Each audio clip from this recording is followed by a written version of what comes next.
Terredefrance.fr, le premier site d'articles français et patriotes, présente Sud Radio, Berkov dans tous ses états. Nous sommes en guerre.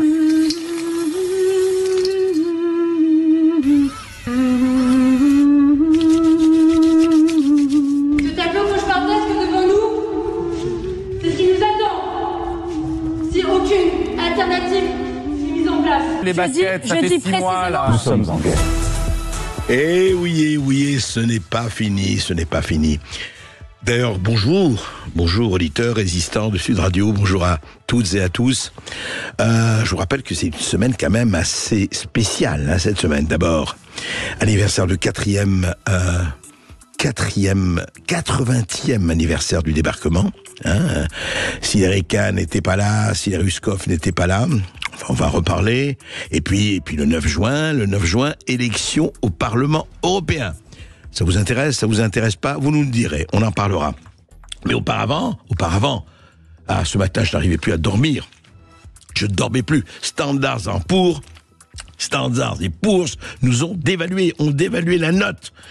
Alors j'ai dit, il faut que j'appelle Marc Toiti, parce que c'est pas possible. Là, je ne dormais plus, je ne mangeais plus. Ce matin, petit déjeuner raté. Standards & Poor's nous ont évalué. Heureusement, j'ai écouté Bruno Le Maire. Et puis, j'ai demandé des explications à Marc Toiti, vous allez l'entendre là tout de suite. Et alors, autrement, vous avez entendu là au début de notre émission, Ursula en train de chanter. Oui, c'était Ursula qui se lavait les mains. Ne me dites pas qu'Ursula s'en lave les mains. Oui, elle s'en lave les mains en chantant l'hymne européen, bien sûr. Merci Ludwig von. Et puis, nous allons écouter Diane Prota, avocate au barreau de Paris, et Frédéric Baldan, au lobbyiste et lanceur d'alerte, qui ont entrepris ces espèces de travaux d'Hercule qui consistent à dire, écoutez, Ursula, démissionner, ça va pas du tout. Tout ce qui s'est passé avec les contrats, franchement, ils n'ont pas autre chose à faire que d'embêter cette magnifique Ursula dont on sait l'extraordinaire efficacité qu'elle a eue au Parlement, à la Commission européenne. Enfin, on va en parler avec Diane Prota et avec Frédéric Baldan. Et puis, magnifique. Cette guerre des partis, cette polémique tout à fait normale en fonction des élections de dimanche. Et oui, Glucksmann, Bardella, Marion Maréchal, Éric Zemmour. Et n'oublions pas, il faut sauver le soldat Ayer et pas le soldat Ryan. Et heureusement,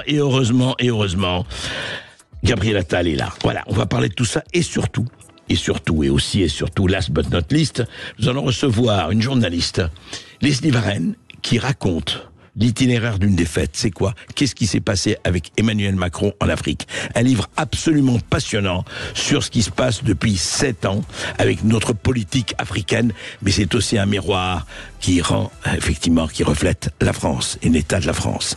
À tout de suite. Sud Radio, Berkov dans tous ses états, midi 14h. André Berkov. Terredefrance.fr, le premier site d'articles français et patriotes, présente Ici Sud Radio. Les Français parlent au français. Je n'aime pas la blanquette de veau. Sud Radio, Berkov dans tous ses états. Une seule note vous manque et tout est dépeuplé. Non, ce n'est pas si simple que ça. Nous allons voir ce qui s'est passé après AA qui devient AA-. À tout de suite. Sud Radio, Berkov dans tous ses états. Le fait du jour. À la France, oui, à la France. Qui a mis une mauvaise note. C'est Standard & Poor's. Standard & Poor's. Ils ont mis une mauvaise note. La note. Et vous voyez Marc Toiti, ça y est, la Standard & Poor's, grâce au génie de nos réalisateurs et techniciens, a déjà sa chanson, Standard & Poor's. Alors, il s'est passé ceci, donc, coup dur, dit-on, disent certains, pour l'économie française. L'agence de notation S&P Global Ratings a abaissé vendredi 31 mai, pour la première fois depuis 2013, la note souveraine de la France de AA à A-, sanctionnant, entre guillemets, disent-ils, la détérioration de la position budgétaire du pays. Alors, il dit ça. Je dois dire qu'il y a quelqu'un que nous recevons toujours avec plaisir, qui a quand même parlé de cette détérioration depuis déjà quelques années, en tout cas depuis quelques mois, ça ne s'est pas arrangé. Alors juste un mot, la dégradation reflète notre projection, disent Standard & Poor's, que contrairement à nos attentes précédentes, la dette publique française en proportion du PIB va augmenter en raison des déficits plus importants que prévus en 2023-2027, disent-ils. Alors, Marc Toiti, avant de vous donner la parole, j'étais un peu, comme je vous ai dit, anxieux, pas trop quand même, n'exagérons pas, mais quand même, et je me suis dit, je vais écouter le ministre des Finances que le monde entier nous envie, Bruno Le Maire. Et voici ce que Bruno Le Maire a dit au micro de BFM TV ce matin. Et que dans le fond, l'une des raisons du doute des agences, ce n'est pas, je le redis, la stratégie économique du gouvernement qui est validée et saluée. C'est la fragmentation de la vie politique. Autrement dit, le fait que le gouvernement a assez peu de soutien. Ah, donc c'est de la faute des autres? Non, si vous êtes, pas du tout. Si vous êtes dégradé. Je lis l'avis. Ouais. Moi, je prends toutes mes responsabilités. Si aujourd'hui nous avons un niveau de dette élevé, c'est pourquoi? C'est parce que j'ai sauvé l'économie française, Benjamin Duhamel. Vous pourriez mettre ça aussi à mon actif. Ah ben voilà, Marc Toiti, ben voilà. C'est énorme. Hein? Il a sauvé l'économie française. C'est beau. C'est quand même magnifique. Alors, qu'est-ce que vous en pensez? Bon, alors déjà, bonjour cher André, bonjour à toutes et à tous, ravi de vous retrouver. Alors c'est vrai que, on va commencer par le début, c'est-à-dire que la note en fait d'un pays, c'est sa capacité à rembourser facilement sa dette. Et comme je vais pas arrêter de le dire, notamment avec vous, cette dette publique a explosé. Il y a encore quelques années, on était AAA, ce qui est à dire la meilleure note possible. Et aujourd'hui, donc on est AA-. Alors c'est vrai que c'est pas trop grave parce qu'on est encore AA, mais je pense qu'on a ouvert la boîte de Pandore et qu'on va encore être dégradé d'ici la fin de l'année, peut-être simple A. Alors, sans rentrer dans la technique, c'est très important parce qu'en fait, beaucoup de fonds d'investissement achètent de la dette publique en fonction de leur note. Ouais. Donc, tant qu'on est encore AA, il y a beaucoup d'investisseurs, beaucoup de caisses de retraite américaines, par exemple, mais également françaises. Fonds de pension, tout ça. À partir du moment où on tombe à simple A, et je pense que ça va arriver d'ici la fin de l'année, début d'année prochaine, alors là, ça devient très dangereux parce que beaucoup de fonds d'investissement ne vont pas acheter cette dette publique. Et c'est là où il y aura une conséquence qui a déjà commencé, mais qui va s'aggraver pour les Français, parce que notre ministre Bruno Le Maire nous a dit qu'il n'y aurait aucune conséquence pour les Français. Je suis désolé, mais c'est complètement faux. Il y a des conséquences très concrètes. La première, c'est l'augmentation des taux d'intérêt. C'est-à-dire qu'il y a encore quelques années, l'État français payait très peu sur la dette publique. On émettait même à 0% pendant certaines périodes, parce que c'était la Banque Centrale Européenne qui a acheté cette dette, qu'on appelle la planche à billets. Aujourd'hui, les derniers chiffres, on est à 3,2%. Et ça va encore monter demain. Et donc, bien entendu, c'est là où c'est dramatique. C'est pas que l'État qui paye plus cher, c'est nous également. Nous, les consommateurs, nous, les entreprises, puisque les taux d'intérêt de nos crédits augmente. Et c'est d'ailleurs ce qui a participé à faire cette crise immobilière que nous sommes en train de vivre aujourd'hui. Et comme vous le savez, quand le bâtiment va, tout va. Et quand ça ne va pas, rien ne va plus. C'est-à-dire que globalement, on a des conséquences. Vous voyez, ça, c'est du concret. Je comprends. Marc Toiti, juste un mot par rapport à ça. Par rapport à cette notation, puisqu'on en parle beaucoup, cette notation. Standard & Poor's comme Fitch, parce que Fitch n'avait pas dégradé la France. Est-ce que c'est extrêmement important? Est-ce elles sont fiables, ces genres de notations? Non. Je l'ai déjà dit à plusieurs reprises, encore une fois, bon, j'ai vécu de l'intérieur la crise des subprimes, vous savez, ça a commencé en 2007, et je me souviens que quelques semaines avant l'explosion de la crise des subprimes, ça veut dire des faillites en cascade, eh bien, à l'époque, les mêmes agences de notation notaient les produits basés sur des subprimes AAA. Ça veut dire sans risque. Vous voyez que c'est pas des modèles de crédibilité. C'est clair. Donc vous voyez que c'est un peu, je dis souvent, comme la cavalerie. Ça veut dire elles arrivent après la bataille. Une fois que ça va plus, alors là, évidemment, elles vont dégrader. Donc là, évidemment, elles ne sont pas très crédibles. Donc c'est pourquoi ça ne compte pas tellement, en fait, finalement. Donc alors, qu'est-ce qui compte, justement? Alors, ce qui compte le plus, c'est ce que j'évoquais tout à l'heure, c'est-à-dire la capacité du gouvernement français à réduire sa dette publique. Or, c'est pas le cas.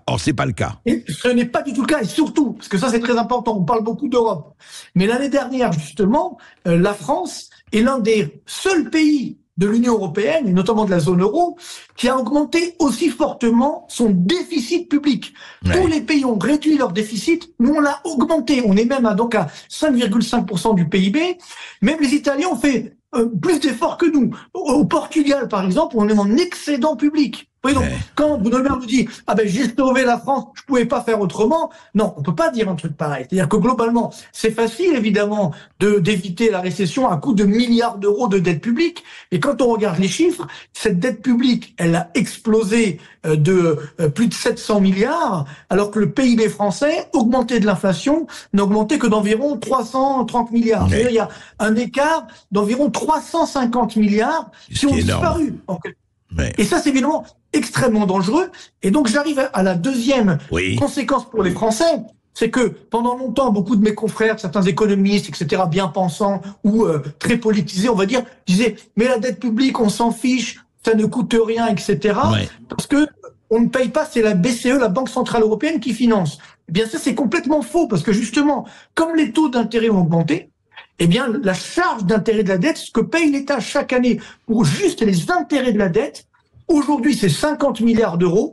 Ça sera dès l'année prochaine environ 75 milliards d'euros. J'ai regardé sur 10 ans, tenez-vous bien, André, sur 10 ans, on a quasiment 550 milliards d'euros uniquement pour payer les intérêts de la dette. Je ne sais pas si vous vous rendez compte ce que ça veut dire, 550 milliards d'euros. Rendez-vous compte, les hôpitaux, les investissements, la protection sociale, tout ça... L'éducation nationale, tout, Tout, et là, c'est gaspillé justement dans ces charges d'intérêt de la dette, parce que justement les dirigeants français, alors c'est pas que actuellement, ça fait des années que ça dure, mais ça a été renforcé dernièrement, les dirigeants français n'ont pas fait leur boulot en réduisant notre dette publique. Si on doit réduire la dette publique, c'est pas pour faire plaisir à Bruxelles, c'est pour nos enfants. Parce qu'on est en train de leur laisser un boulet dramatique, et surtout, c'est pas que nos enfants qui vont payer, c'est nous déjà qui commençons à payer. Et le pire, c'est que si à l'arrière on avait une dette publique, d'ailleurs c'est ce que dit Standard & Poor's, qui était élevée, mais que dans le même temps on avait une croissance forte, une stabilité sociale et sociétale, on pourrait dire au diable l'avarice. Mais ce n'est pas le cas. Rendez-vous compte, on a tout explosé en termes de dette publique, de dépenses publiques, alors que les services publics sont délabrés, sont de moins en moins bons. On a une augmentation des inégalités, une augmentation de la pauvreté. Donc attendez, il y a quand même un problème aujourd'hui. Donc il faut repenser complètement cette dépense publique, sinon évidemment le système va complètement exploser. Non mais Marc Toiti, vous dites ça et vous redites ça et vous avez tout à fait raison de le redire. Ce qui est extraordinaire, c'est que Bruno Le Maire donne effectivement une interview aux Parisiens et il dit ceci. Il dit notre stratégie reste la même, réindustrialiser, atteindre le plein emploi et tenir notre trajectoire pour revenir sous les 3% de déficit en 2027. La raison principale de cette dégradation, je l'ai dit, c'est que nous avons sauvé l'économie française. Mais c'est extraordinaire, c'est-à-dire qu'il dit ça et il sait comme vous ce qui se passe. C'est quoi ça ? C'est ça qui est fou.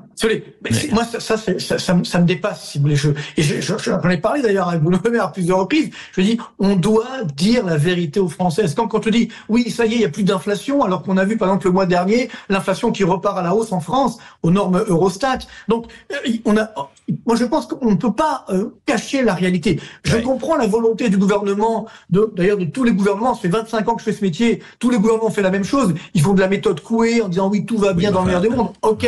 Mais on se doit de dire la vérité. C'est quand même déterminant aujourd'hui parce que quand on est confronté à la réalité, les Français ne comprennent pas ce qui se passe. Rappelez-vous, on leur a dit, il y aura jamais d'inflation, ça va jamais augmenter. Tiens, ça a augmenté. Les taux d'intérêt n'augmenteront jamais. Tiens, ça a augmenté. Vous voyez ce que je veux dire? On sera jamais dégradé. Tiens, on est dégradé.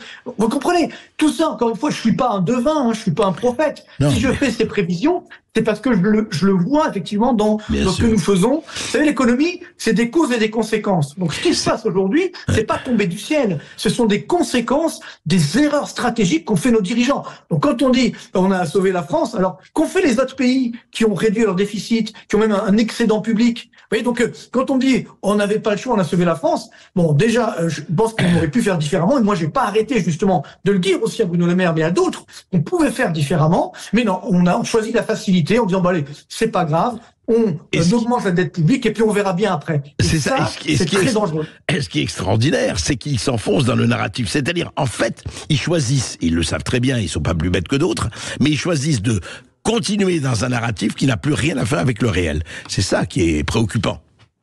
C'est ça. Et encore une fois, et puis surtout, les Français ne sont pas dupes. C'est-à-dire que il y a encore quelques années, on pouvait effectivement essayer de masquer les choses. Et c'est vrai que comme on n'a pas beaucoup de culture économique en France, alors on essaye de faire passer les choses. C'est d'ailleurs pourquoi j'ai créé ma chaîne YouTube. D'ailleurs, André qui a dépassé les 150 000 abonnés la semaine dernière. Donc merci à tous et à tous. Et en fait, qu'est-ce que je fais sur ma chaîne YouTube? Je montre la réalité, je montre des graphiques, et comme ça, on voit, on visualise. Il n'y a pas de trucage. On dit, on peut pas un truc humain. On dit oui, c'est du complotisme, du machin. Non, ce sont les chiffres de l'INSEE, les chiffres de l'UFMI, des chiffres tout à fait officiels. Donc maintenant, on ne peut plus mentir. Je pense que, mais c'est vrai qu'il y a encore toute une partie de la population qui ne regarde pas ça, qui ne veut pas croire ça, ou qui au contraire même va encore plus loin, parce qu'il y a certains partis qui écoute son ministre de l'économie et des finances. Qu'est-ce que vous voulez? L'autorité. Et puis également, il faut dire la vérité, également d'autres économistes qui mentent en permanence en disant la dette publique, c'est pas grave. Hein, moi j'arrête pas de me battre, de faire des débats avec des économistes où globalement ils nous disent mais non, on s'en fiche, c'est pas grave, c'est les générations futures qui paieront. Déjà c'est scandaleux pour elles, et puis surtout c'est faux. Marc Toiti, rappelez-vous de cette phrase immortelle de l'immortel François Hollande, c'est pas cher, c'est l'État qui paye. Ah oui, même comment il s'appelle, Bruno Macron, l'État payera, vous vous rendez compte? Voilà. Mais ça aussi on oublie souvent. L'État c'est qui? C'est nous. C'est-à-dire que quand on augmente les dépenses publiques, à la fin il faut les payer. Donc là aussi, une conséquence pour les Français, c'est que les impôts. Je vous rappelle que nous sommes numéro 1 du monde en termes de pression fiscale par rapport à notre richesse. Il n'y a pas un pays dans le monde qui fait plus que nous. Donc quand on dit, vous voyez, on va pas augmenter les impôts, on présente ça comme un succès. C'est la moindre des choses, j'ai envie de dire. C'est-à-dire que aujourd'hui, il faut baisser les impôts. Merci. Pour relancer l'économie française. Mais si vous faites ça, il faut également baisser la dépense publique et notamment les dépenses de fonctionnement. Et ça, évidemment, on n'y arrive pas. Merci Marc Toiti de remettre les points sur les i. Merci Marc Toiti. Je rappelle que vous êtes président du cabinet Hack-Défi. On vous retrouve également sur YouTube. On va marquer une courte pause sur Sud Radio et puis on revient dans un instant avec l'avocate Diane Prota et le lobbyiste Frédéric Baldan qui seront avec nous pour parler de la plainte concernant Ursula von der Leyen. A tout de suite sur Sud Radio. Sud Radio. Sud Radio. Parlons vrai. Parlons vrai. Sud Radio. Parlons vrai. Terredefrance.fr, le premier site d'articles français et patriotes, présente Ici Sud Radio. Les Français parlent au français. Les carottes sont cuites. Les carottes sont cuites. Sud Radio Berkov dans tous ses états. Il est question que Ursula von der Leyen, présidente de la Commission européenne, se présente aux prochaines élections, demande sa réélection au Parlement, à la présidence de la Commission européenne. Mais ce n'est pas pour tout de suite. Faut-il s'en réjouir ou le déplorer? Et qu'est-ce qui se passe vraiment? On en parle tout de suite. Sud Radio André Berkov. Berkov dans tous ses états, ça balance pas mal sur Sud Radio.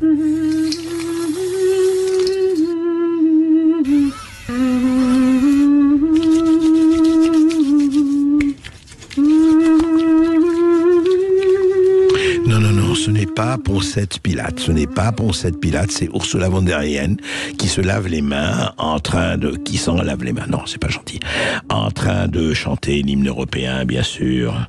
Merci encore une fois, Ludwig van. Alors, vous savez très bien qu'il y a quelque temps, un certain nombre de personnes, notamment un certain lobbyiste qui s'appelle Frédéric Baldan, assisté d'une certaine avocate qui s'appelle Diane Prota, a introduit, et puis il y a eu plusieurs aussi actions à l'étranger, notamment par le New York Times et compagnie, mais a introduit une requête très très précise. Et alors le 28 mai, c'est-à-dire il y a vendredi, Maître Prota, bonjour. Bonjour. Vous avez envoyé vous êtes avocat de Frédéric Baldan, et vous avez envoyé une lettre d'avocat aux 27 dirigeants européens, ainsi qu'à Manfred Weber, président du Parti populaire européen, majoritaire, dont Ursula von der Leyen est membre. Alors qu'est-ce que vous demandez évidemment en résumé dans cette lettre? Bonjour Monsieur Berkov, bonjour à tous. Eh bien, pour être direct, dans cette lettre, il s'agit d'une mise en demeure et nous mettons en demeure le Conseil européen de saisir la Cour de justice au fin qu'elle prononce la démission d'office et la déchéance du droit à pension de Madame von der Leyen, mais également... vous demandez sa démission d'office? Oui, sa démission d'office, puisque c'est le pouvoir de la Cour de justice, si elle est saisie par les autres instances européennes, et notamment les membres de la Commission ou les membres du Conseil européen. Donc, s'il y a des graves fautes qui ont été commises, la Cour de justice peut la déclarer démissionnaire, ainsi que tous les autres membres de la commission, peut prononcer la déchéance du droit à pension. Et nous avons également mis en demeure le parti politique européen, le PPE, le Parti populaire européen, de retirer la candidature de Madame Ursula von der Leyen au poste de présidente de la Commission européenne, puisqu'elle n'en remplit plus les conditions en tant que fonctionnaire. Alors, très bien, et c'est la suite de l'action que vous avez déjà. Il y a combien de temps que vous avez commencé cette action avec Frédéric Baldan ?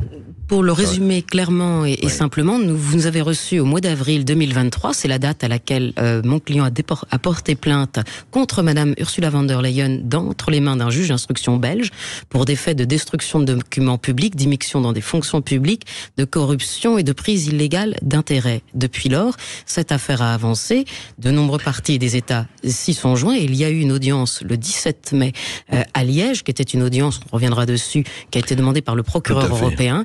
Et Madame von der Leyen a été convoquée pour cette audience, ainsi que le dirigeant de Pfizer, ainsi que les autres. Et comme d'habitude, ils ne sont pas venus. Si, et bien justement, c'est pour ça l'intérêt, c'est pour ça qu'on peut poursuivre. Évidemment qu'ils sont venus. Et c'est ils ça sont venus, pardon. Alors, représentés par leur avocat, évidemment. Oui, c'est ça. Mais eux-mêmes en personne ne sont pas venus. On dit souvent que cette dame, que Madame von der Leyen est intouchable. Ce n'est pas vrai du tout. Quand vous envoyez une convocation en justice à quelqu'un et que son avocat s'y présente pour la représenter, la formule consacrée, c'est qu'elle a été touchée. Donc on a bien touché Madame Ursula von der Leyen, tout comme Monsieur Bourla et les entreprises pharmaceutiques. Alors on va en parler avec Frédéric Baldan. Bonjour Frédéric Baldan.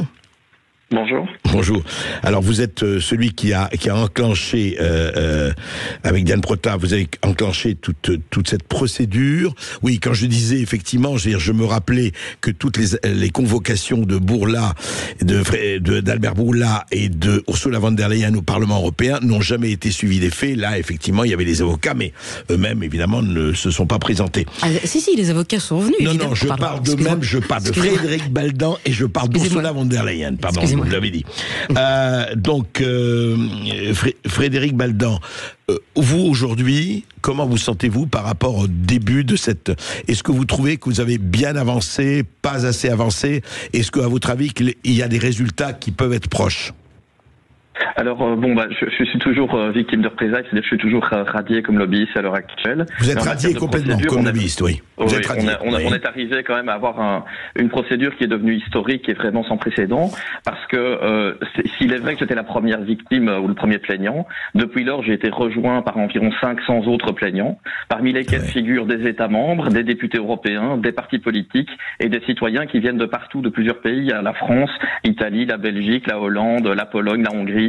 Donc on a vraiment initié quelque chose qui a pris beaucoup d'ampleur et qui sur le fond aujourd'hui est jugé vraiment très sérieux, raison pour laquelle on disait à l'audience, il y a des avocats qui sont présents, il y a une dizaine d'avocats qui sont présentés pour pouvoir défendre les partis qui sont mis en cause aujourd'hui.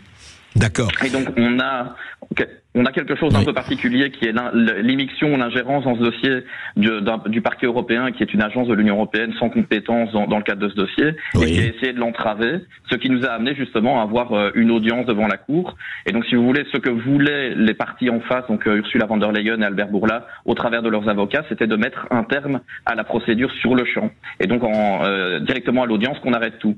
Et c'est pas ce qui a été décidé. Nous avions demandé, vu le bordel général de cette procédure avec le PPO, nous avons demandé en fait que l'audience soit reportée et nous l'avons obtenu parce que la présidente en fait de la Chambre du Conseil de Liège a postposé l'audience de 6 mois. C'est ça, en décembre prochain. En décembre prochain. Et donc ça a l'effet justement d'amener à la mise en demeure que nous avons envoyée avec Maître Prota, qui est dans les conditions qui sont celles d'Ursula von der Leyen aujourd'hui. Ça veut dire qu'avec une procédure pénale avec des États membres comme plaignants contre elle, qui est pendante jusqu'au mois de décembre, la candidature en fait ne peut plus être valide parce que ce sont les membres du Conseil qui vont devoir proposer un candidat pour la présidence de la Commission et donc ça ne peut plus être Ursula von der Leyen, elle ne remplit plus les conditions, elle est en situation d'incompatibilité. Alors c'est justement la question que j'allais vous poser aussi bien à Diane Prota qu'à vous-même, Frédéric Baldan, c'est-à-dire que si aujourd'hui ça a été donc renvoyé en décembre, et j'allais vous poser la question, mais vous avez répondu en partie, je me disais oui mais en décembre, le 9 juin c'est élection du Parlement européen, le Parlement gouvernement européen va se réunir. Ensuite, il y a la commission, enfin le Conseil européen, la commission. Est-ce qu'en décembre, ce sera pas trop tard? Vous dites non.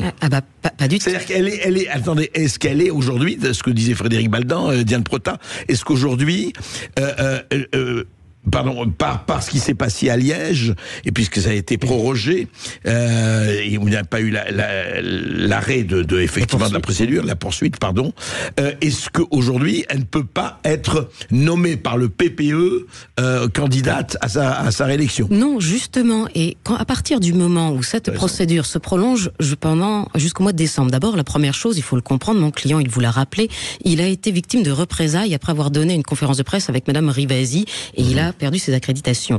Si la procédure se poursuit, moi, mon rôle en tant qu'avocat, c'est de protéger mon client qui est lanceur d'alerte des représailles. Comment le faire? Faire en sorte que Madame Ursula von der Leyen n'ait pas un statut aussi important et aussi déséquilibré par rapport à mon client dans le cadre de cette procédure. C'est la première chose, il faut le protéger. La deuxième, et c'est simple à vous dire, il y a des règles, je vous les lis, il y a un article 17.3 du traité de l'Union européenne qui dit les membres de la Commission sont choisis en raison de leurs compétences générales, de leur engagement européen et parmi les personnalités offrant toute garantie d'indépendance. Vous vous souvenez peut-être du cas de Madame Édith Cresson, qui dans les années 90, face à un scandale où elle avait finalement favorisé son dentiste qu'elle avait embauché dans ses conseillers au Parlement, à la Commission européenne, il y a eu tout un scandale. Il y a eu à la suite de ça la démission de la commission à laquelle elle appartenait, c'était la commission Santerre, et pour que ça ne se reproduise plus, on a mis en œuvre un code des bonnes conduites des commissaires européens qui s'appelle le CCME. Ce CCME vous dit, article 2, les membres règlent leur conduite et les membres de la Commission règlent leur conduite et exercent leurs fonctions dans le plein respect de leurs devoirs d'indépendance, d'honnêteté, de dignité, de loyauté, de délicatesse, conformément aux règles énoncées dans les traités. Ils observent les normes les plus élevées d'éthique. Alors évidemment, et je sais pas, la suite du traité européen nous dit les membres de la Commission s'abstiennent de tout acte incompatible avec leurs fonctions et s'ils en commettent, eh bien alors il est prévu qu'il puisse être déclaré démissionnaire par la Cour de justice. Mais pour le moment, elle n'est ni condamnée ni sanctionnée. Elle est, par exemple, l'article 2.5 dit qu'il ne suffit pas d'être honnête, il faut aussi en avoir l'air et s'abstenir de tout acte qui puisse se présenter comme un conflit d'intérêts. Donc elle est, même si elle est... Souvenez-vous, Frédéric Baldan. Elle n'est pas politicienne, elle est fonctionnaire, et donc elle fait l'objet d'une enquête où les plaignants sont des États membres, donc ça crée une situation d'incompatibilité, donc le temps de l'enquête, elle doit être suspendue et elle ne peut plus candidater. C'est une règle assez simple de bonne gestion. Donc peut-être quelque part cette procédure sur l'achat des vaccins, c'est une bonne occasion de leur faire une piqûre de rappel en matière de transparence et de démocratie, mais le rôle de la Commission, c'est de respecter les traités, de les faire respecter, et pour être la présidente de la Commission, il faut avoir une aptitude à le faire, et manifestement, madame ne remplit plus ces conditions-là et ne respecte pas les traités. Et donc c'est pour ça qu'on dit qu'elle ne peut plus être candidate aujourd'hui. Non, alors sur un point très précis, si par exemple Ursula von der Leyen ne fait aucune représaille par rapport, cela dit, vous avez été déjà vous sanctionné, Frédéric Baldan, mais donc si j'ai bien compris, je résume simplement, Ursula von der Leyen aujourd'hui ne peut plus être présentée par le PPE. Alors justement, puisque ne peut plus être présentée sans se heurter à un mur juridique. C'est l'objet de la mise en demeure, puisque l'article 3 des statuts du PPE, on parle plus là des traités, mais des statuts du parti politique, c'est de dire le PPE, l'association a pour but d'œuvrer en faveur d'une démocratie libre et pluraliste, du respect des droits de l'homme, des libertés fondamentales et de l'état de droit. Excusez-moi, à partir du moment où vous présentez ce type de valeurs, vous dites que ce sont les vôtres, eh bien vous devez présenter des candidats qui les reflètent. Et ça, c'est une véritable question. Par ailleurs, à partir du moment, on parle des entraves, mais dans cette procédure, je rappelle que mon client et moi-même nous sommes rendus dans les locaux du parquet européen pour demander le dossier de procédure pénale avant l'audience du 17 mai, ce qui est une obligation et ce qui est normal. On nous a refusé de nous le donner, on nous a envoyé la police pour nous faire évacuer les lieux. Ce qui est quand même extrêmement grave, c'est qu'il y a des entraves à tous les niveaux. Puisque vous me parlez, moi, en tant qu'avocat, j'estime avoir été victime de représailles, d'empêchement d'exercer mon métier. On a d'ailleurs saisi l'ONU qui s'occupe de ce dossier en ce moment. De toute façon, soyons clairs, il y a un autre fait qui est la suspension, elle découle d'abord et avant tout de la rétention des contrats et de la rétention des messages échangés avec Albert Bourla. Ça veut dire que si les institutions avaient joué leur rôle correctement, et c'est pour ça qu'aujourd'hui on met en demeure Charles Michel, le commissaire à la justice, et le PPE, c'est de dire vous auriez dû la sanctionner sur le champ. À partir du moment où elle a violé la Charte des droits fondamentaux de l'Union européenne en violant tous les principes de transparence et de bonne administration, ce simple fait-là est générateur d'une suspension. Absolument. Alors, je vais vous dire, Frédéric Baldan, c'est là où on arrive à un chapitre politique, mais c'est aussi important. Vous êtes vous-même, Diane, et vous-même, Frédéric Baldan, vous êtes des citoyens européens. Il y a eu quand même quelque chose qui m'a laissé pantois, j'en ai beaucoup parlé dans mon émission, c'est que justement sur le fond du problème, qui est la transparence des contrats, vous savez qu'il y a eu un amendement qui a été voté par le Parlement européen, les 500 et quelques députés du Parlement européen, pour dire nous demandons la transparence des contrats entre la Commission européenne et Pfizer et puis les autres. Eh bien, ce qui m'a laissé pantois, et je voudrais avoir un peu votre ressenti, c'est que la majorité très nette du Parlement européen s'est prononcée contre la transparence, alors que qu'on soit de droite, d'extrême droite, d'extrême gauche, du centre, d'en bas ou d'en haut, qui n'a pas envie de la transparence? Et c'est ce que vous demandiez, vous, dès le début, mais presque le Parlement européen vous dit, vous voyez, la transparence, même nous, Parlement européen, nous sommes là et on s'en fiche. C'est ça qui s'est passé, Frédéric Baldan. Justement, il y a eu un cri d'alerte qui a été lancé par l'ancienne journaliste qui est aujourd'hui médiatrice des institutions européennes et qui a voulu rendre cette contrat transparent. Et moi, je suis assez choqué parce que le vote que vous évoquez sur la transparence, il a eu lieu un jour à Strasbourg où il y avait l'hommage fait à Michel Rivasi qui est aujourd'hui décédé, et des députés qui ont été à la séance pour rendre hommage à Michel Rivasi qui voulait la transparence sont partis voter contre la transparence, qui est vraiment ulcérant, je pense, à ce niveau-là. Mais c'est une évidence qu'il y a un problème dans le monde politique aujourd'hui qui ne respecte plus les traités, l'état de droit, la démocratie. Et donc c'est bien pour qu'on parlait d'une piqûre de rappel de transparence et de démocratie. Je comprends. Oui, Diane Protin. J'aurais aimé ajouter justement un mot très important à ce sujet. On a parlé à l'instant de Bruno Le Maire. Dans le cadre d'un dossier que j'ai suivi pour l'association Bon Sens, qui a contesté la validité des contrats justement de vaccination du fait de ces clauses, et bien est intervenu dans cette procédure, est intervenu volontairement monsieur Bruno Le Maire en tant que ministre de l'économie et a expliqué au Conseil d'État qu'il ne fallait surtout pas prononcer la nullité de ces contrats comme le demandait l'association Bon Sens, parce que si on le faisait, on entraverait la construction européenne qui est en train de se mettre en œuvre, puisqu'on va réutiliser, c'est dans le mémoire de monsieur Bruno Le Maire, le même type de contrat pour pouvoir acheter d'autres choses que des vaccins. Il mettait comme exemple, par exemple, les semi-conducteurs. Mais donc, on va se retrouver dans un mécanisme où on va faire de l'Europe une centrale d'achat non transparente. C'est ce qu'a dit monsieur Bruno Le Maire devant le Conseil d'État au nom du ministère de l'économie. Donc ça veut dire que ça va se reproduire sur d'autres produits. Mais c'est comme ça qu'on sauve l'économie française, selon le ministre de l'économie et des finances. Merci Frédéric Baldan, on suivra ça avec vous et avec Diane Protin. Merci Diane Protin. Écoutez, c'est quand même une question pendante. Est-ce qu'on ne peut pas savoir ce qui se passe au nom des 400 millions d'Européens? Intéressant. Merci à tous les deux d'avoir été avec nous. On va marquer une courte pause sur Sud Radio. On revient dans un instant pour les perles, les huées et les bravos d'André Berkoff. À tout de suite. Sud Radio Berkoff dans tous ses états. Appelez maintenant pour réagir 0826 300 300. Terredefrance.fr, le premier site d'articles français et patriotes, présente Ici Sud Radio. Les Français parlent au français. Je n'aime pas la blanquette de veau. Je n'aime pas la blanquette de veau. Sud Radio Berkoff dans tous ses états. Eh bien, dans tous mes états, comment je ne peux pas être dans tous mes états? Puisque vous avez vu ce qui se passe avec ces élections européennes. Je pensais que ce serait apaisé. Je pense que, vous savez, c'est politique, c'est tête de liste. C'est quand même des femmes et des hommes sages, pondérés. Sages, pondérés. Écoutez. Sud Radio Berkoff dans tous ses états. Les perles du Gainsbourg et Eddie Mitchell, vieille canaille, mais c'est gentil, c'est presque de l'angélisme à côté de ce qu'on se renvoie actuellement. Nos Zemmour, Glucksmann, Bellamy, Marion Maréchal et le reste. Écoutez, vous allez entendre, on va commencer effectivement par on commence par qui, Thibaut? Alors on commence par Zemmour. C'est très intéressant, Zemmour, vous savez, il prône l'union des droites, effectivement, mais là, avec un autre parti de droite, ça va pas du tout, mais écoutez. Comme l'a dit d'ailleurs très justement Marine Le Pen, nous sommes 2 listes concurrentes, donc adversaires. Voilà. Et le Dauphiné libéré dit nos vrais concurrents. Alors c'est le titre du Dauphiné libéré. Nos vrais concurrents, dit Zemmour, c'est le Rassemblement national. Voilà. Bon, écoutez, entre deux, ils s'entendent pas bien, mais voilà, ils prônent l'union chacun, mais voilà, c'est normal. Hein. C'est normal. Il y a des sièges à prendre et il faut prendre la place du concurrent. Et ça ne s'arrête pas là. Alors, regardez ce qui se passe avec Aubry, Manon Aubry, sa fille, bien sûr, Manon Aubry, et ce qu'elle envoie à Raphaël Glucksmann, c'était sur BFM TV, effectivement, le grand oral des Européennes. Écoutez.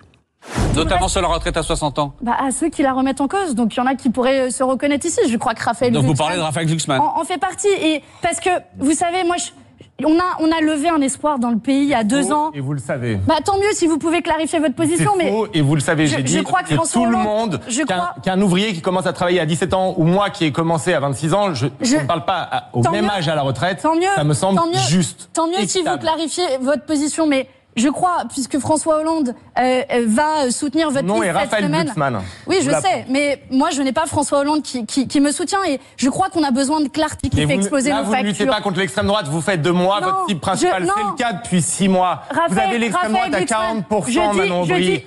Allez, concentrez-vous sur l'extrême droite. Lâchez-moi un peu les baskets, ça fait 6 mois là. Oui, mais alors c'est vrai, quoi. Il y a l'extrême droite qui est là, et vous nous empêchez. Et nous sommes ensemble, nous sommes de gauche. Manon, nous sommes de gauche. Mais enfin, vous concentrez-vous sur l'extrême droite, c'est incroyable, c'est vrai. Ne vous trompez pas d'ennemis, c'est magnifique quand même. Quand ça arrive à ce stade, c'est toujours très intéressant. Les joutes politiques, c'est bien. C'est mieux que les combats de coq. Parce que il n'y a pas le même cocorico à chaque fois, ça change un peu de tonalité, vous voyez, de temps en temps. Mais il n'y a pas que ça, hein. Qu'est-ce qu'on a encore ? On a, Mario Maréchal et Bellamy. Alors lui, il est quand même courtois, François-Xavier Bellamy. Et Mario Maréchal, je pensais qu'elle était aussi assez douce. Non, c'est pas le genre de la maison, ça. Écoutez. Pas seulement les frères musulmans, il y a des associations comme Miligorus qui sont des nationalistes islamistes turcs. Et je m'étonne, en l'occurrence, que même chez les LR, votre 8e de liste, monsieur Bellamy, Nathalie Collin, s'est exposée à côté et à plusieurs reprises de l'ancien président du FTP, qui est la branche française des loups gris, des islamistes turcs. Non, c'est pas faux, monsieur Bellamy. Ça me fait de la peine de devoir sortir des photos, je vous assure, parce que vous me traitez de menteuse. C'est Nathalie Collin, c'est votre 8e de liste. Elle est à côté de cet islamiste nationaliste turc des loups gris. Chacun a sa Je vais répondre. Ah là là, et on en arrive même à sortir les photos, hein, c'est terrible. Mais non, c'est faux, c'est vrai, etc. C'est intéressant. Et alors, la seule qui échappe à cela, c'est Valérie Hayé. Valérie Hayé, elle échappe à cela. Pourquoi ? Parce que quand ça ne va pas, eh bien, Gabriel Attal arrive. Quand on commence à flancher, quand on commence à avoir des petits problèmes, eh bien, qui sort de la boîte ? Notre Premier ministre qui vient, il faut sauver le soldat Ryan. Non, il faut sauver la soldate Hayé, c'est vrai, quoi. Il faut pas la laisser comme ça. Voilà, ainsi passa le temps des élections européennes. Mais au fond, ce qui est très intéressant, c'est qu'il ne parle pas du tout des élections européennes, il ne parle que de la France et de l'état de la France. Nous allons en parler dans un autre chapitre, un chapitre africain. Mais franchement, écoutez, c'est bien de s'envoyer des noms d'oiseaux, c'est bien de raconter n'importe quoi. Mais peut-être qu'il faudrait un peu plus parler du fond. Hein, ce serait pas mal d'entendre une musique un peu plus pénétrante, mais à l'impossible, nul n'est tenu. On marque une petite pause sur Sud Radio, on revient après les infos de 13h pour le face-à-face avec André Berkoff qui reçoit aujourd'hui la journaliste Leslie Varenne qui viendra nous parler de son livre Emmanuel au Sahel, itinéraire d'une défaite. C'est aux éditions Max Minot et puis vous aurez la parole évidemment 0826 300 300 pour réagir et poser toutes vos questions. À tout de suite sur Sud Radio. Sud Radio Berkoff dans tous ses états, midi 14h. André Berkoff. Avec terredefrance.fr, le premier site d'articles français et patriotes, présente Ici Sud Radio. Les Français parlent au français. Les carottes sont cuites. Les carottes sont cuites. Sud Radio Berkoff dans tous ses états. Je ne citerai pas toutes les phrases de Michel Audiard sur les cons, ça prendrait au moins 1h30, bien sûr. Mais, faut rappeler la phrase la plus culte, la plus connue, un con ça ose tout, c'est même à ça qu'on le reconnaît. Sud Radio Berkov dans tous. 6 Cabrel et ça continue encore et encore. Ça continue et ça devient plus que monotone. Ça devient minable et accablant de conneries. Encore, ça s'est passé quand? Samedi, vous voyez, avant-hier, au musée d'Orsay. Voilà, au musée d'Orsay, il y a des tableaux magnifiques, notamment les coquelicots de Claude Monet. Eh bien, samedi dernier, une militante du groupe Riposte Alimentaire a collé sur le tableau une version cauchemardesque du même tableau, représentant, dit-elle, un champ de coquelicots en 2100, ravagé par les flammes et la sécheresse. Donc, on voit sur la vidéo, qui est là, évidemment, vous savez, musée d'Orsay, il y a la foule, il y a les surveillants, on se demande où ils étaient, les surveillants, et pendant 50 secondes, tranquillement, elle appose sur le tableau son affiche rouge, ridicule, et elle se met devant, et personne ne l'arrête, et elle dit ceci. Écoutez. Le tableau cauchemardesque devant nous, c'est ce qui nous attend, si aucune alternative n'est mise en place. À plus 4 degrés, c'est l'enfer qui nous attend. On est riposte alimentaire, on demande la mise en place de la sécurité sociale de l'alimentation. Il nous faut une alternative à la hauteur de l'urgence sociale et climatique. Voilà, alors je traduis, puisque c'était un peu flou, enfin, alors c'est très simple, elle avait un t-shirt avec écrit plus 4 degrés, l'enfer. À plus 4 degrés en 2100, le sud de l'Europe ressemblerait au Sahara, la neige disparaîtrait de la chaîne de l'Himalaya, etc., la mousson du Nord. On sait ce que disent vraiment les véritables climatologues. Ce qu'ils en pensent. Eh bien voilà, c'est très simple, elle a parlé pendant 10 secondes, 20 secondes, 30 secondes, et puis bon, l'œuvre a été raccrochée, heureusement, parce qu'il y a eu traitement. Non, il était en fait protégé par une vitre. Mais c'est hallucinant que ça continue comme ça. Que ce soit au Centre Beaubourg il y a quelque temps, que ce soit au musée du Quai Branly, que ce soit ailleurs. Les militants de Riposte Alimentaire ou autres associations du même calibre ne s'attaquent jamais aux vrais responsables. Non, on va faire du happening, on va faire de la guérilla urbaine et on va aller, évidemment, là où on ne risque rien, dans les musées, parce qu'on ne sort pas de sa zone de confort. On est là et on attaque les œuvres d'art qui ne vous ont rien fait, bande de crétins. Qu'est-ce qu'il y a de plus écologique que les œuvres d'art? Bande de minables et d'autistes, j'allais dire. Non, les autistes doivent être protégés, ce sont des victimes. Mais vous allez, c'est ça que vous avez trouvé à faire. Mais allez-y, mais cassez tout, allez au Louvre. Quelle bêtise, je sais pas, c'est vrai que les mots me manquent pour qualifier ces rachitiques du bulbe. J'espère quand même qu'il y aura des réactions un peu plus rapides dans d'autres circonstances. Sud Radio Berkov dans tous ses états. Le face-à-face. 13h07 sur Sud Radio, l'heure pour nous de vous présenter ce face-à-face. Aujourd'hui, André Berkov reçoit Leslie Varenne, auteur de ce livre Emmanuel au Sahel, itinéraire d'une défaite. C'est aux éditions Max Milo. Bonjour Leslie Varenne. Bonjour. Leslie Varenne, alors Emmanuel au Sahel, c'est vraiment un livre que je recommande. C'est un livre à lire. C'est un livre qui raconte effectivement les rêveries d'un promeneur solitaire dans un continent qu'il ne connaît pas. Et vous dites vous-même, vous avez une phrase formidable. Vous dites, le président qui ne savait pas ce qu'il ne savait pas. Et c'est vraiment ça, c'est quand on lit votre livre, je rappelle que vous êtes journaliste, que vous avez très longtemps, que vous êtes spécialiste de l'Afrique, vous y avez passé des années, arpentant effectivement...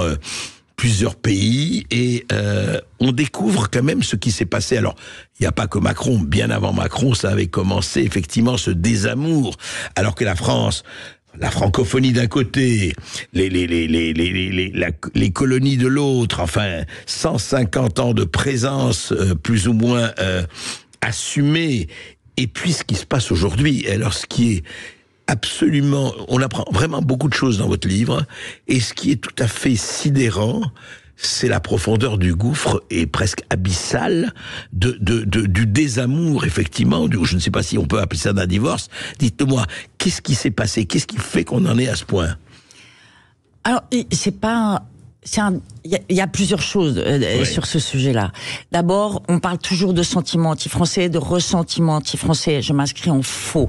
Les Africains n'ont rien d'anti-français. Ils rejettent la politique française. Mais moi, je suis française, je vais en Afrique, tout se passe bien, tous mes amis qui vivent en Afrique, tout se passe bien pour eux. Donc il y a absolument aucun racisme anti-blanc, enfin toutes ces bêtises là, ça c'est faux. Vous voulez dire qu'en Afrique il n'y a pas ça, non? Non, rien du tout. Franchement, les Africains d'Afrique francophone que je connais, parce que l'Afrique c'est 55 pays, je connais pas tous les pays d'Afrique, mais en tout cas où je me rends, il y a absolument pas ça. Alors où est le problème? Alors, le problème, c'est des strates successives qui ont été posées. On peut revenir très longtemps en arrière, la colonisation, etc. Mais je crois que c'est au coup... Moi, je remonte à 2011 quand même. Les plus grandes catastrophes, ça a été la guerre en Libye et la guerre en Côte d'Ivoire. Donc là, il y a eu un véritable rejet de la politique française avec, souvenez-vous, l'assassinat de Kadhafi. On oublie, on oublie que au Mali, en 2011, pendant la guerre en Libye, il y avait des manifs géantes pour contester cette guerre que l'OTAN menait dans ce pays, pour contester le rôle de la France, etc. Et puis, Côte d'Ivoire 2011, c'est aussi l'arrestation par l'armée française de Laurent Gbagbo dans son bunker qui a vraiment choqué l'Afrique. Donc, déjà, depuis 2011, ça montait. Il y a eu toutes les réflexions, l'Afrique n'est pas rentrée dans l'histoire, ou même Hollande, les 2 poids, 2 mesures, les doubles standards, etc. Et puis, il y a la France qui... devenu atlantiste avec son retour dans le commandement intégré de l'OTAN, Sarkozy, oui. Depuis Sarkozy, qui maintenant fait partie d'un bloc occidental et qui paye pour l'ensemble de l'œuvre de ce bloc occidental. Donc c'est des strates qui se sont empilées, accumulées, et puis Emmanuel Macron arrive en 2017 sur ce terreau-là, sur ce fond-là. Et on lui dit, parce qu'à ce moment-là, toutes les ambassades de France en Afrique préviennent le rejet de la politique, ils appellent ça sentiment anti-français, mais le rejet de la politique française est très fort, faites attention, faites très attention, etc. Et Emmanuel Macron ne prend pas la mesure de ce qu'il faudrait faire à l'époque pour changer tout ça. Et il va finir par se comporter comme un président français, toujours président d'une nation indispensable, exceptionnelle, la grande France, qui n'est déjà plus là. Et il réalise pas que le monde a changé et que les pays africains maintenant ont le choix de leurs partenaires. Donc ça va monter. Ouais. Alors on va en parler, mais juste je voudrais que vous rappeliez que quelques jours après sa nomination, son élection, il vient où dans quelle occasion? Alors, quelques jours. C'est 5 jours, 5 jours après son investiture, il arrive à Gao. Au Mali. Il arrive au Mali. Pardon. Il arrive au Mali et il arrive directement dans la plus grande base française de l'armée française au Mali et à Gao. Et il arrive sans passer par la capitale. Il va pas voir le président du Mali d'abord. Il va pas saluer Ibrahim Boubacar Keïta. Ça, c'est la première polémique en Afrique de son quinquennat. C'est 5 jours après son investiture. Parce qu'en Afrique, on respecte les ancêtres. Donc, il n'avait pas à arriver dans la base de l'armée française comme si c'était un département français. Il fallait respecter la souveraineté de cet État.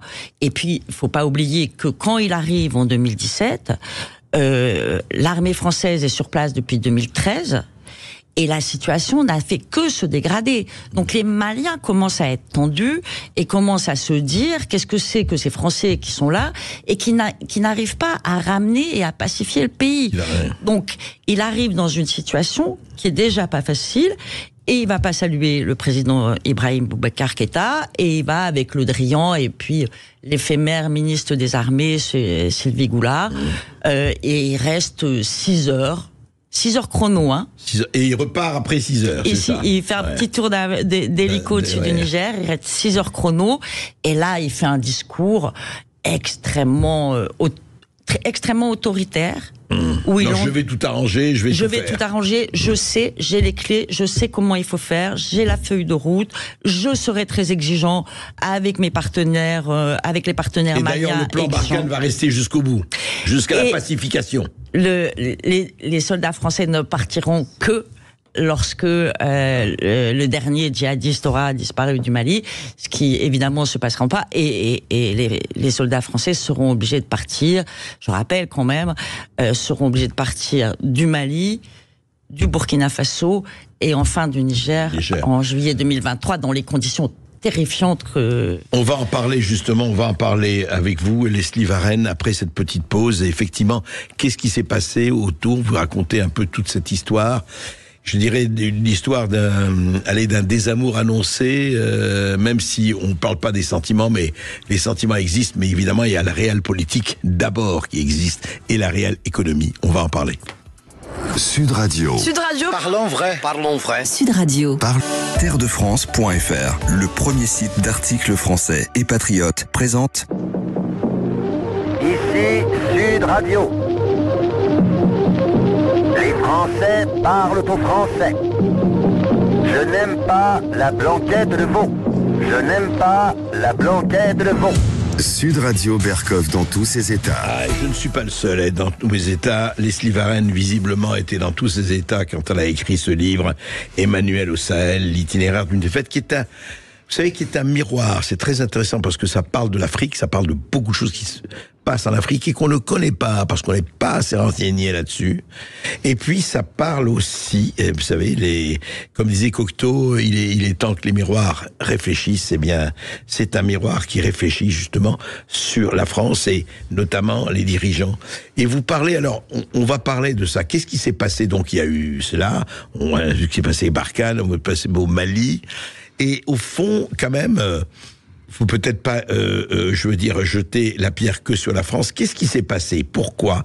Vous en parlez beaucoup dans votre livre, et on a entendu ça partout, que Russes, Chinois, Allemands et même Italiens viennent se glisser dans les interstices de l'Afrique, où que la France, et vous dites ce n'est pas les Africains qui ont quitté la France, ce sont la France qui est en train, enfin en partie, je caricature là, mais qui est en train de se désengager de l'Afrique. Est-ce qu'il y a de ça ou pas? En fait, la France a été obligée de se désengager de l'Afrique. Du point de vue colonial et compagnie. Du point de vue militaire. C'est-à-dire que la façon dont la France a été obligée de se désengager, à cause de toutes les bêtises qui ont été faites, allez, on va reprendre depuis 2013, pour pas faire porter tout le fardeau à une seule personne, mais sûr. Même depuis 2011, si vous voulez. Et donc la façon dont on s'est désengagé a nui, et nos concurrents, qui soient côté Chine, Russie, Iran, Turquie, ou nos alliés ont vu un espace, Américains et autres ont vu un espace dans lequel ils pouvaient rentrer. C'est-à-dire que la France est tellement à une telle mauvaise image que maintenant les pays africains font appel à d'autres. Parce que vous êtes un chef d'État africain, vous savez que si vous faites appel à la France, vous allez avoir une opinion publique qui va être, qui va pas être très contente, etc. Et puis vous avez des partenaires qui vous proposent des choses qui sont plus intéressantes. Les Turcs arrivent avec de l'armement pas cher et très adapté. Les Chinois ont de l'argent pour créer des infrastructures. Les Russes ont aussi de l'armement, la diplomatie des céréales, etc. Et puis ils sont aussi membres du Conseil de sécurité, c'est-à-dire qu'ils peuvent aussi intervenir au Conseil de sécurité. Ça compte. Oui, bien sûr. Donc la France est devenue a été totalement marginalisée. Alors justement, Leslie Varenne, mais est-ce qu'il n'y a pas Moi, je voudrais vous poser une question. En lisant votre livre, j'ai eu ça. Bon, écoutez, les chefs d'État africains ne sont pas je dirais pas tous, bien loin de là, mais ne sont pas tous des angelots et des gens, je veux dire, est-ce qu'il n'y a pas aussi le problème, c'est au plus offrant, quand on leur dit, écoutez, on va pas s'occuper de vos affaires, que vous ayez un certain nombre de pays qui ont été quand même, je dirais, d'eux-mêmes, qui ont bien massacré, etc. Nous, on va s'occuper de faire des affaires avec vous, de l'économie, de vendre des armes, et puis vos régimes, alors on dit c'est très bien. Certes, mais enfin quand même, je veux dire, est-ce qu'il n'y a pas de part et d'autre, là-dedans, beaucoup de cynisme? Franchement. Ah mais il y a beaucoup de cynisme, mais de la part de tout le monde. De tout le monde, on est bien d'accord. Parce que, si vous voulez, la géométrie variable de la France, elle existe aussi. Vous avez, la France soutient par exemple la Guinée, Conakry, avec un putschiste qui s'appelle Mamadi Doumbouya. Ou bien, on vient de le voir, Oligui Nguema du Gabon, qui est lui aussi un putschiste. Il était à l'Élysée il y a 2 jours. Donc, et chacun à s'en prendre. Voilà. Donc, et je veux dire, sur les valeurs, par exemple, qu'on défend, on peut rien dire, parce que Mamadi Doumbouya a fermé toute la presse, toutes les radios sont fermées, etc. La France, pour l'instant, ne dit rien. Les manifestations sont réprimées, il y a des morts pendant les manifestations, la France ne dit rien. Donc, si vous voulez, c'est bien la preuve que les Russes ne disent rien. Voilà. Donc, personne ne peut dire j'ai des valeurs et je soutiens ces valeurs-là parce que c'est plus vrai. Alors, sur l'Afrique de l'Ouest, c'est extrêmement lisible. Alors, Leslie Varenne, justement, là-dessus, ça m'intéresse. Vous avez dit, il y a eu une série de choses qui ont été faites, qui ont fait que il y a eu ce dessaisissement, je dirais. Quelles sont pour vous les erreurs ou les fautes les plus graves, ou en tout cas les plus patentes qu'ont fait les gouvernements français successifs? Il n'y a pas que...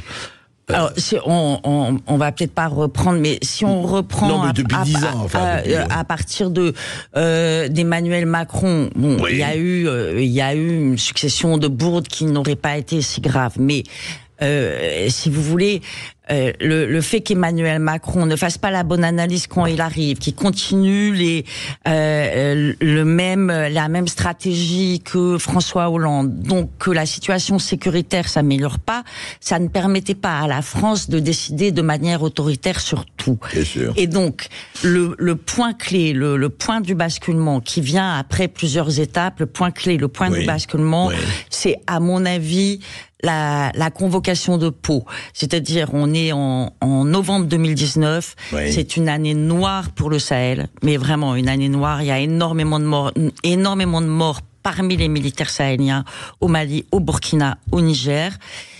Les présidents sahéliens de l'époque, encore des présidents francophiles, Marc-Christian Caboret, Ibrahim Boubacar Keïta, il y avait Mamadou Issoufou aussi. Donc, sont dans une situation extrêmement difficile. Ils n'arrivent pas à ramener la sécurité. L'opération militaire française Barkhane n'arrive pas à ramener la sécurité. Là-dessus, il y a le sommet de Sochi en Afrique, en Russie. En Russie, oui. Où tous les présidents sahéliens se rendent et ils commencent à envoyer des messages en disant on a peut-être besoin d'autres partenaires où on peut diversifier nos partenaires, etc. Ils vont tous à Sochi. Et là, Emmanuel Macron voit qu'on est dans un moment un peu délicat. Et comme il fait souvent quand il est mis en difficulté, il répond de manière autoritaire. Donc il est au sommet de l'OTAN et il convoque tous les présidents sahéliens au sommet de Pau. En 2019, ça. Ça, c'est en novembre 2019. D'accord. Il convoque tous les présidents sahéliens au sommet de Pau et la façon dont il les convoque, on appelle ça la convocation de Pau, mais la façon dont on leur demande de venir, ça ne passe pas du tout. Ça ne passe pas ni auprès des chefs d'État, ni auprès des populations. Il faut clarifier. Est-ce que vous voulez de la France? Est-ce que vous voulez pas de la France? Il les convoque de manière très autoritaire. Et là, je raconte dans le livre, parce que c'est une anecdote assez marrante, les chefs d'État vont se consulter entre eux et vont décider de ne pas aller, les convoquent à Pau, et vont décider de ne pas aller à Pau. Et de convoquer... Tous. Et de convoquer un sommet à Niamey pour le 15 décembre. C'était le sommet initialement prévu le 16 décembre. Oui. De tous se rencontrer à Niamey le 15 décembre. Et de façon à ce qu'Emmanuel Macron aille tout seul à Pau. Et finalement, il y a un des présidents, c'est le président nigérien, qui balance à Emmanuel Macron ce qui était en train de se tramer. Et immédiatement après, Emmanuel Macron va déplacer le sommet au 13 janvier 2020. Donc, les présidents seront obligés d'aller à Canossa, mais ça, à ce moment-là, est terrible. Ouais. Et même la convocation de Pau, où Emmanuel Macron se met encore en chef de guerre, alors que là, tout le monde est en difficulté, parce qu'on n'arrive pas à pacifier cette région. Les djihadistes sont de plus en plus nombreux. Les populations vivent de plus en plus difficilement cette situation sécuritaire, et surtout les populations, et à raison, elles se demandent, mais enfin on comprend pas comment l'armée française si puissante avec tout son matériel n'arrive pas à venir à bout. Donc après il y a des théories complotistes qui vont se faire, mais comment ils n'arrivent pas à venir à bout. Donc c'est ça, ça a été et un à point ce de moment-là, rupture, quoi. Enfin, à ce moment-là, moi je pense. C'est mon avis, mais je pense que à partir de ce moment-là, c'est fini. Emmanuel Macron a perdu le Sahel et la suite ne sera plus qu'un long chemin de croix pour lui. On va en parler de la suite, effectivement, et non pas de la fin, parce que c'est une suite sans fin après cette petite pause. Et puis vous aurez la parole, évidemment, 0826 300 300 pour poser toutes vos questions à Leslie Varenne, qui est notre invitée du jour. On parle du Sahel. À tout de suite sur Sud Radio. Sud Radio Berkov dans tous ses états, midi 14h. André Berkov. Terredefrance.fr, le premier site d'articles français et patriotes, présente. Ici Sud Radio. Les Français parlent aux Français. Les carottes sont cuites. Les carottes sont cuites. Sud Radio Berkov dans tous ses états. Ouais, je ne sais pas si les carottes africaines sont cuites, mais en attendant, la saga d'Emmanuel au Sahel, itinéraire d'une défaite dont vous parlez, Leslie Varenne, livre qui est paru aux éditions Max Milo, c'est quand même quelque chose d'assez assez attristant pour nous. Quand on le lit, mais je voudrais continuer un peu sur cet inventaire, on ne peut pas tout voir, je renvoie au livre et vraiment je le recommande, qui est au Niger, vous dites la chose la plus catastrophique, et ça a été le Niger, la plus dramatique. Oui, ça a été le Niger parce que, il faut voir, le Niger, ça arrive après déjà une accumulation d'erreurs. L'armée française a déjà été obligé de quitter le Mali, obligé de quitter le Burkina. Et là, il y a le coup d'État du 26 juillet 2023 au Niger. Et alors qu'il y avait eu 5 coups d'État auparavant.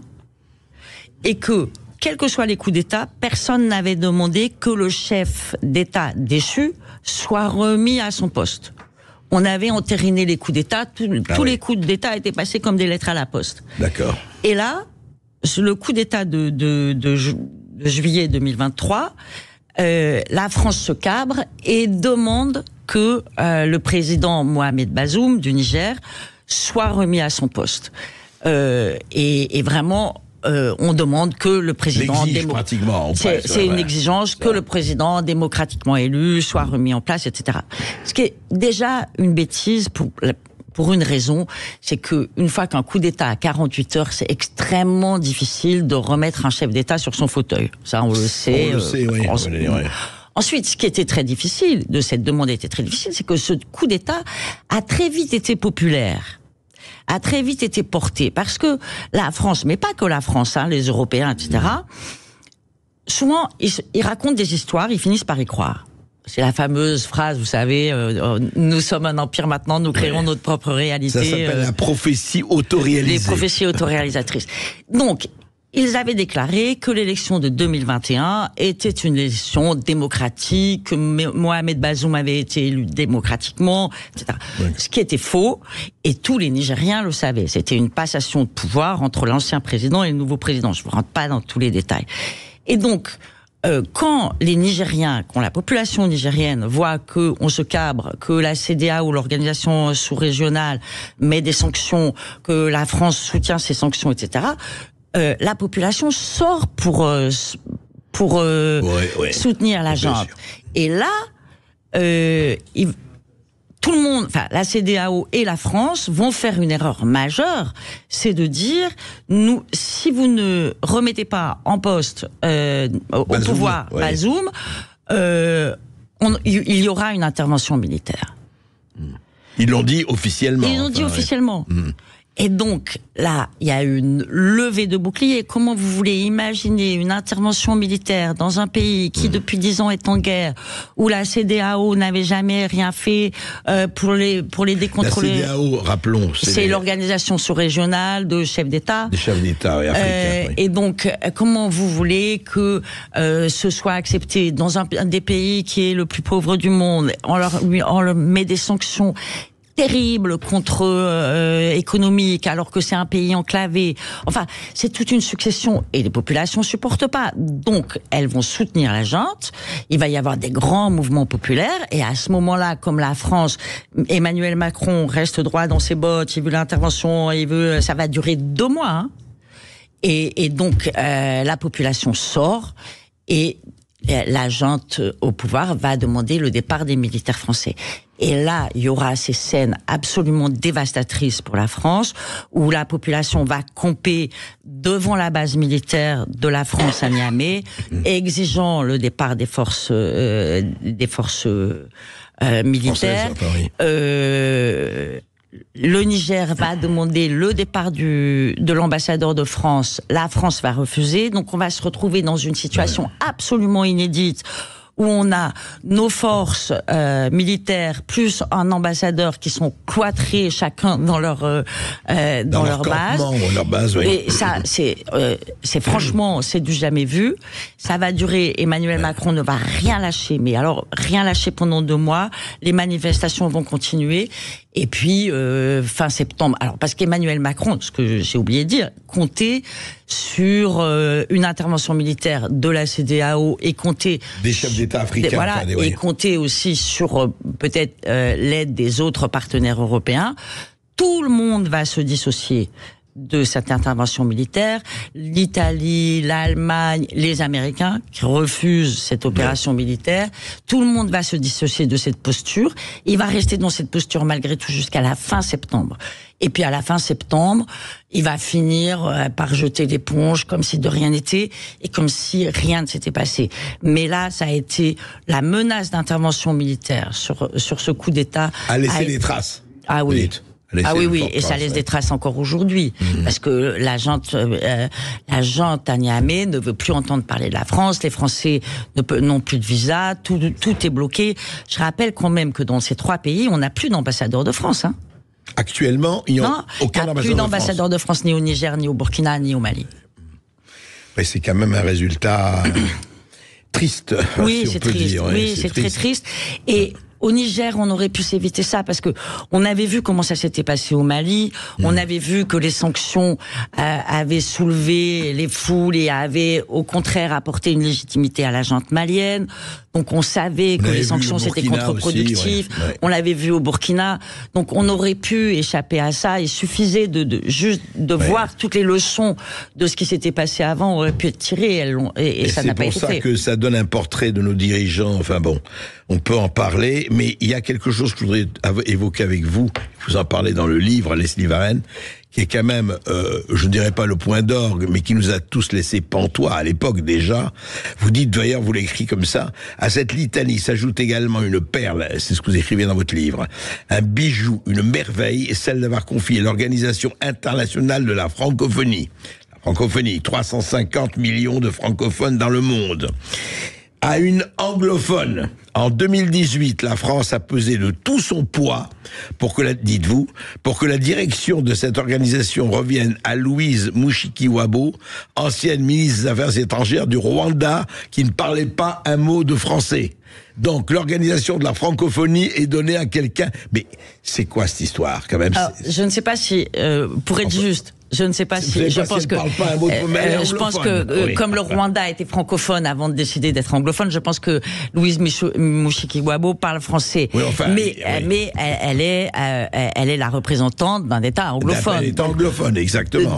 Donner la francophonie à un État anglophone, je veux dire, c'est une chose qu'il fallait faire. On l'a fait. D'ailleurs, alors qu'il y a combien d'Africains francophones, de pays d'Afrique francophones, vous l'avez dit, ça doit être dans ce zoo-là, 300 millions peut-être. Et donc, en plus, on donne à une Rwandaise, et le plus grand pays francophone au monde, faut pas oublier que c'est la République démocratique du Congo, avec 110 millions d'habitants. Et comme le Rwanda et la République démocratique du Congo sont en conflit depuis. Et il y a des massacres encore aujourd'hui. Et il y a des massacres de milliers de morts. Voilà. Hommes, femmes et enfants. Ça aussi, on n'en parle pas. Bon. Donc, comme les Congolais de Kinshasa sont vent debout contre le Rwanda, on s'est mis, pour faire plaisir à un petit État, le Rwanda, avec qui on avait envie, pour des raisons historiques, de retrouver des bonnes relations, on s'est mis à dos 100 millions de francophones. Et après, et de toute façon, Louise Mushikiwabo a fait ce qu'elle devait faire, c'est-à-dire à peu près rien sur la francophonie. Je veux dire, l'Organisation internationale de la francophonie est vraiment absente. À sa décharge, mais c'est vrai aussi pour Macron, c'est-à-dire que tous ces outils qui étaient des outils de soft power très importants pour la France, ont été au fil du temps dévitalisés.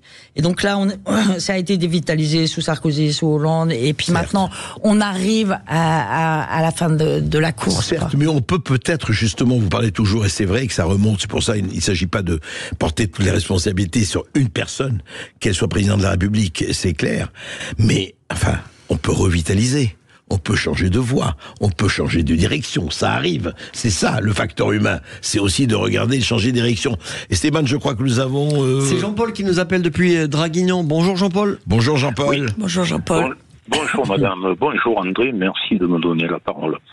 J'aurais une question madame à vous poser. Ne pensez-vous pas qu'il y a un manque de connaissances de la part de notre cher président et de ceux qui l'entourent, des us et coutumes que l'on doit avoir envers d'autres pays, qu'il y a une forme d'arrogance quand on voit l'arrogance qu'il a envers le peuple français, ne serait-ce que pour le citer.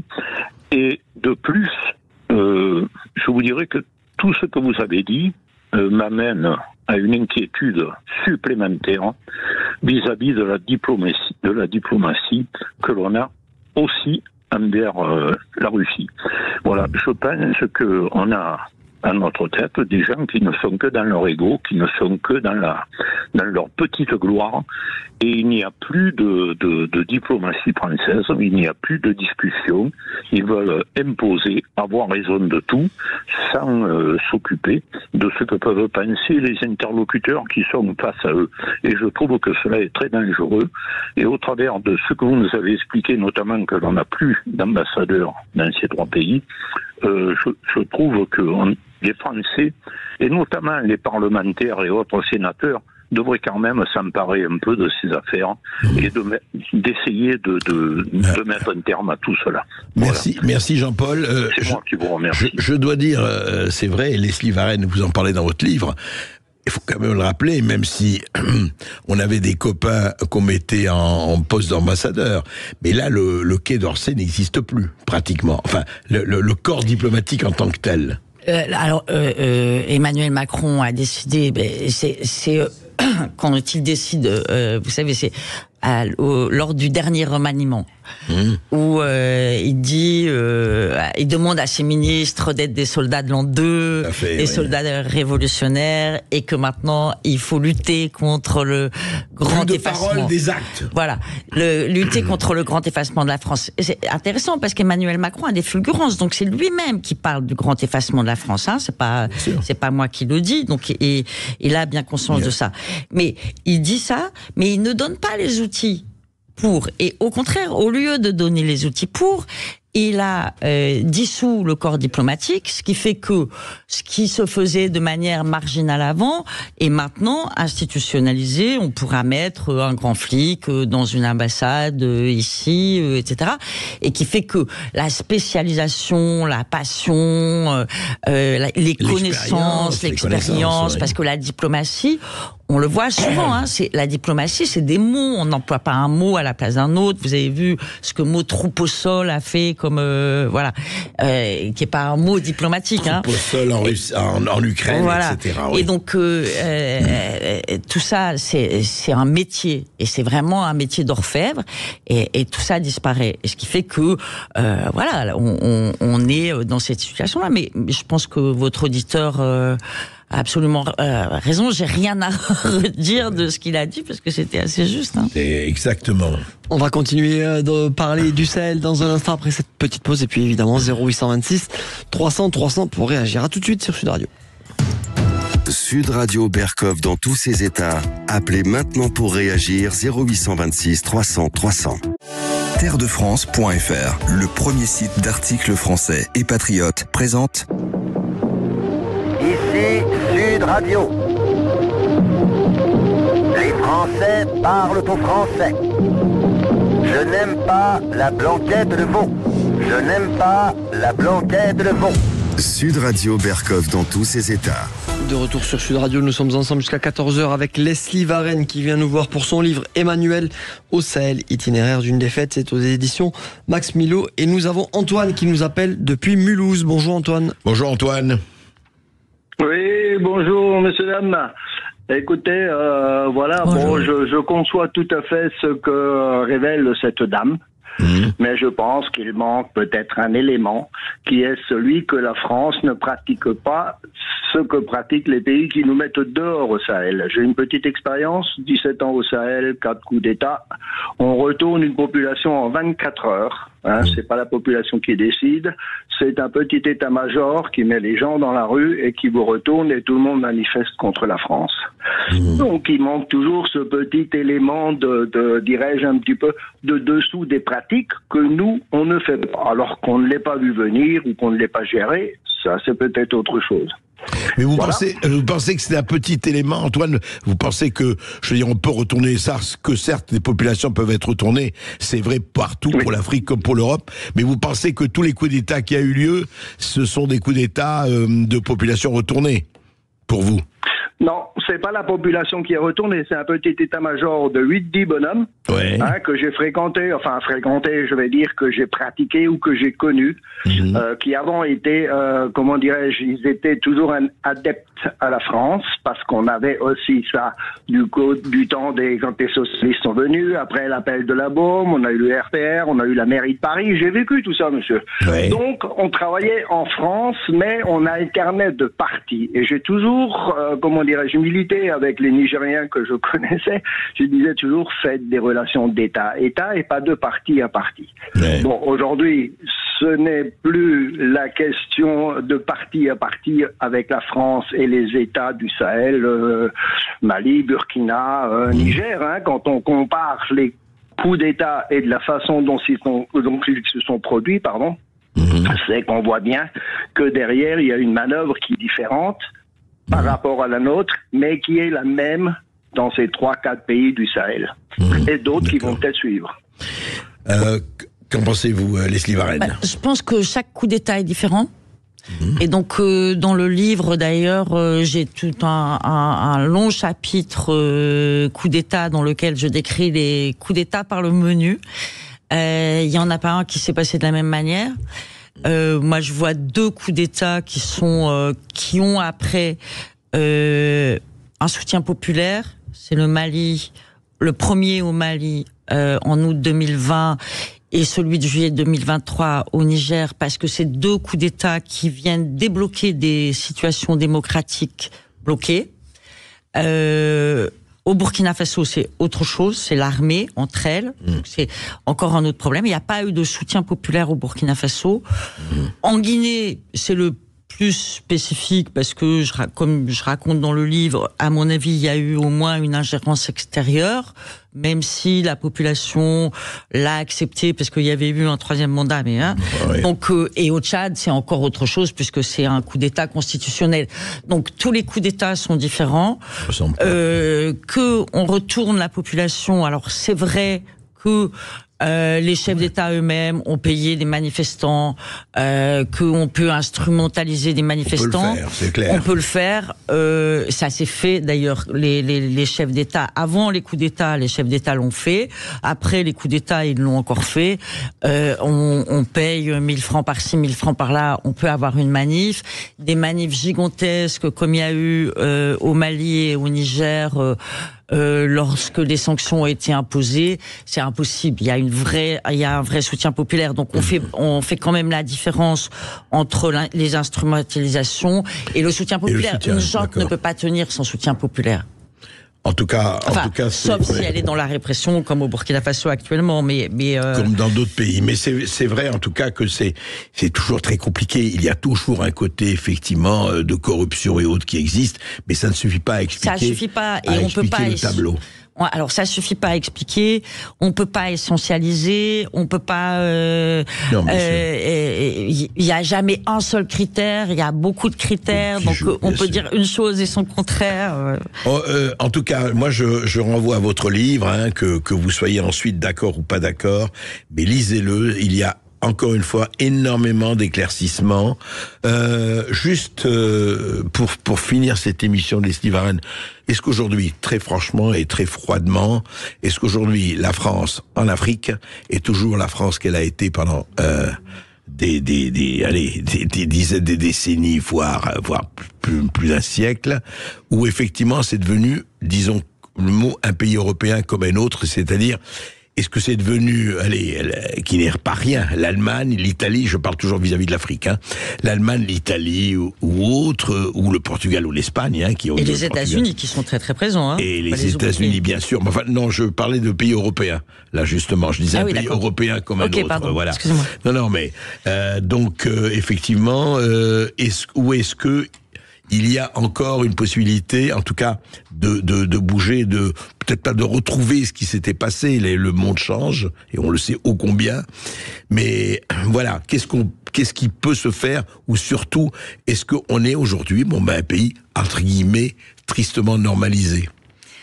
Alors, d'abord, ça dépend des pays, ça dépend des endroits. Mais quand même dans les pays où la France... on peut considérer que la France a encore une certaine influence. La France est quand même très marginalisée. Donc même comme la Côte d'Ivoire ou même comme le Cameroun, si vous prenez l'Afrique. Même le Sénégal. Alors, le Sénégal, ils viennent de changer, et donc la France aura un rôle à jouer. Alors là, comme un autre pays européen. Hein. C'est ça. Mais même dans des pays où la France a encore des liens étroits. Sa voix portera beaucoup moins. Dans d'autres pays où là il y a eu des confrontations, donc c'est tous les pays du Sahel. Je pense que c'est terminé. Ça c'est terminé comme c'était avant, quoi. C'est terminé. Tant que, de toute façon, c'est terminé comme c'était avant partout. Partout, oui. Ça, c'est partout. Après, on aura un rôle plus ou moins. La France a encore une image, un rôle symbolique, mais pas déterminant. Donc, il restera la francophonie un peu. Il restera alors, mais bon, dans les pays du Sahel, en tout cas. Tant que les mêmes chefs d'État restent en place de part et d'autre, je pense qu'on ne pourra pas bouger. Là, il faudra des changements pour que ça bouge, parce qu'on a été trop loin dans les invectives, dans les menaces, etc. Après, la France a encore des atouts, bien sûr. Mais ça ne pourra plus se faire comme avant. Et j'aime à dire que ça ne pourra se faire que dans un rapport respectueux. Avec des présidents qui savent ce qu'ils savent. Avec des présidents qui savent ce qu'ils ne savent pas. Avec des présidents qui sont conscients de ne pas tout savoir. Voilà. Merci Leslie Varenne d'avoir été avec nous. Merci André Berkoff d'avoir animé cette émission. On rappelle votre livre, Leslie Varenne, Emmanuel au Sahel, itinéraire d'une défaite. C'est aux éditions Max Milo. On va se retrouver demain entre midi et 14h. Et tout de suite, c'est Brigitte Lahaye sur Sud Radio. À demain. Sud Radio Berkoff dans tous ses états, midi 14h. André Berkoff. Avec terredefrance.fr, le premier site d'articles français et patriotes.